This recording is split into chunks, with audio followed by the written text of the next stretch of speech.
member.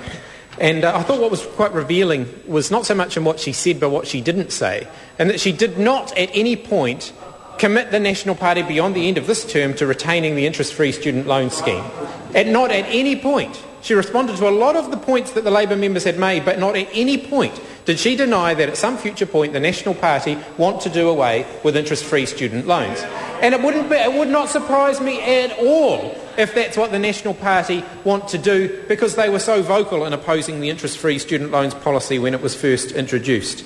But now I want to go back and I want to respond to some of the comments that have been made. And we've talked a lot. The debate in this third reading has ranged reasonably widely, and I think that's probably because in the nature of urgency we've canvassed a lot of the material and the specifics of the bill so much already today.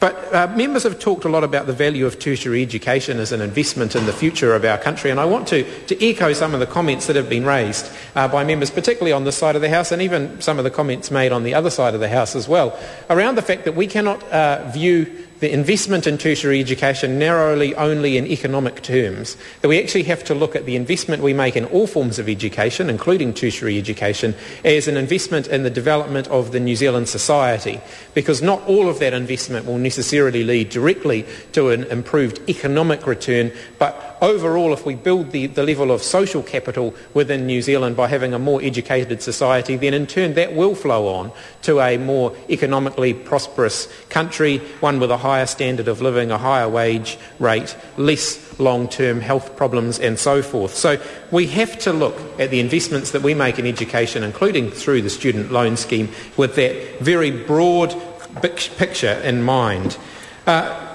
With that in mind, of course, there's been some fairly recent research. I've just been reading a book called The Spirit Level, which talks about the fact that countries that are more even, where there are higher levels of education, where the gap between the rich and the poor is lower, they generally tend to have far fewer other problems than other countries. So they have lower crime rates, they have longer life expectancy, they have fewer health problems and so forth. So investing in investing in all education, but including tertiary education, is an important part of making sure that we increase our social capital and decrease some of those wider social problems.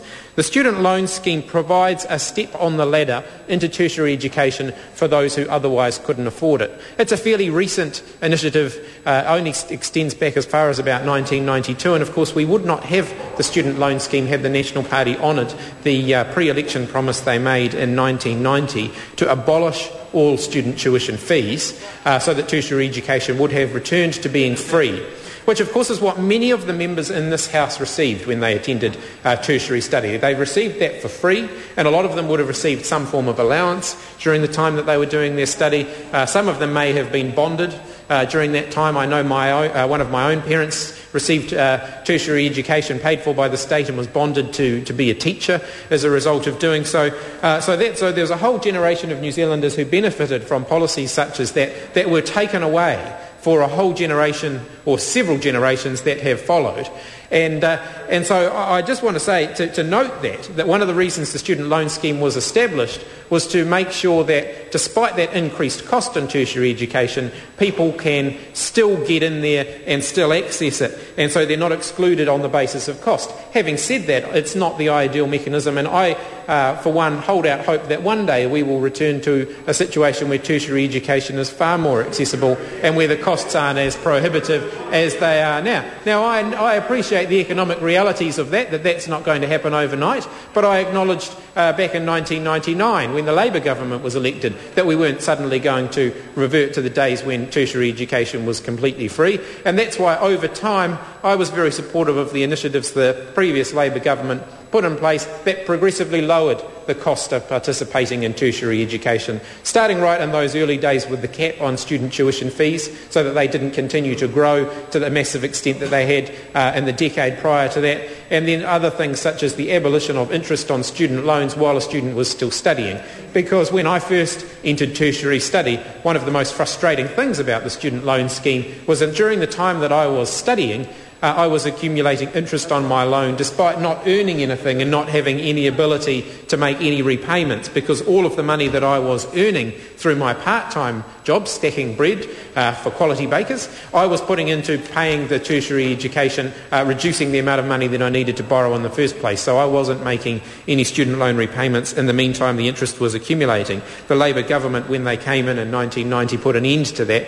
I think that was a very welcome initiative, although it took another 6 years before the government was finally in a position to do away with interest on student loans altogether. And as somebody who was involved in the development of that policy, I can say that I'm particularly proud of that, because I know the huge impact that that has had on the repayment times for some of our student loan borrowers. And if we're talking about discouraging people from leaving New Zealand, we want them to stay in New Zealand.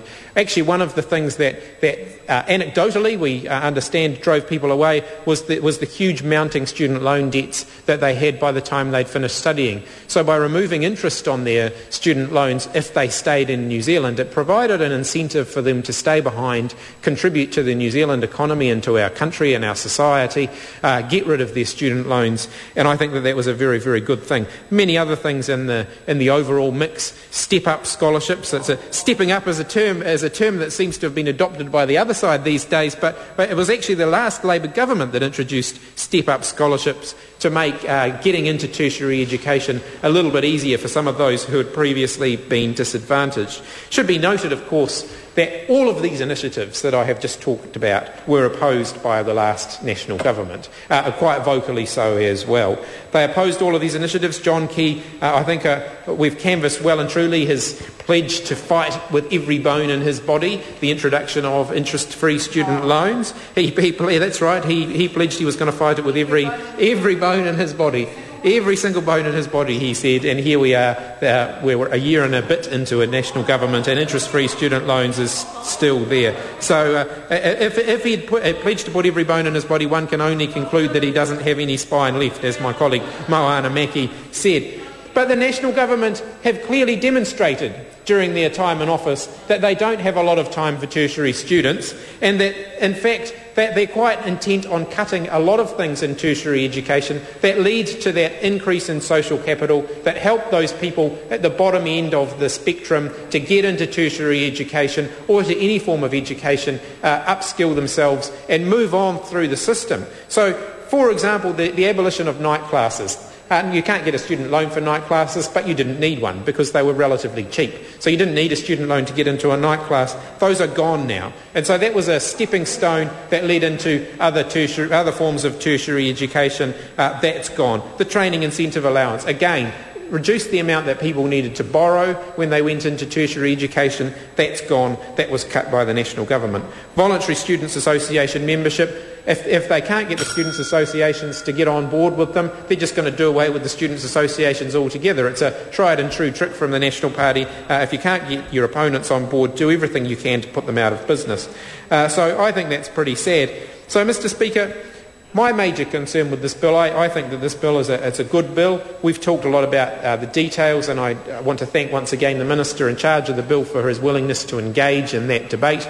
I've raised several issues with him. He's responded to me on those, including a commitment to on behalf of both of us to work together on one or two of those to see if we can further those outside the realm of this particular, outside the scope of this particular bill, and I want to thank him for doing that. But my main concern with the bill actually is not so much what's in it, because we support it, but what's not in it and what might be coming further down the track. And I'd be very concerned if the national government moved away from its promise to keep the interest-free student loan scheme. That certainly seems to be what they're lining up for.